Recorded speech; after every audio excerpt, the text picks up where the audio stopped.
নবায়নযোগ্য জ্বালানির মাধ্যমে আমাদের বিদ্যুতের চাহিদা মেটানো সম্ভব। পারমাণবিক বিদ্যুৎ কেন্দ্র আমাদের জন্য প্রচন্ড ঝুঁকিপূর্ণ। স্থানীয় মানুষের যেই ভোগান্তি সেটা আমরা কমাতে পারবো। রামপাল বিদ্যুৎ কেন্দ্রের আশেপাশের মানুষকে দেখেছি, আমরা মহেশখালীতে দেখেছি স্থানীয় মানুষজন কি পরিমাণ ক্ষতিগ্রস্ত হয় বিদ্যুৎ কেন্দ্রের জন্য। সাথে আমরা জলবায়ু সুরক্ষা নিশ্চিত করতে পারবো। শুধু তাই নয়, আমাদের দেশে যে কয়লা ভিত্তিক বিদ্যুৎ কেন্দ্রগুলো রয়েছে, আমাদের দেশে যে অপরিশোধিত তেল এবং এই বিদ্যুৎ কেন্দ্রগুলোর কারণে স্থানীয় যে পাওয়ার প্ল্যান্টের কমিউনিটির মানুষজন ক্ষতিগ্রস্ত হয়, তাদের জীবন জীবিকা ক্ষতিগ্রস্ত হয়।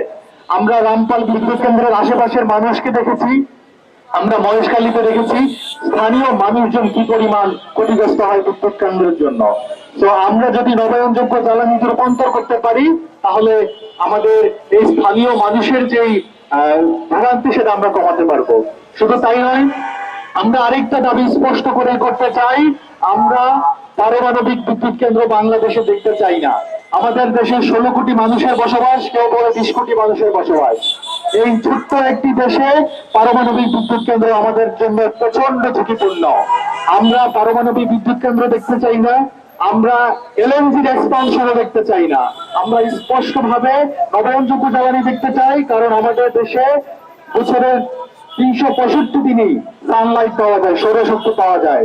তো আমরা যদি নবায়নযোগ্য জ্বালানিতে কাজে লাগাতে পারি, ইতিমধ্যে সেটা প্রমাণিত হয়েছে যে নবায়নযোগ্য জ্বালানির মাধ্যমে আমাদের বিদ্যুতের চাহিদা মেটানো সম্ভব।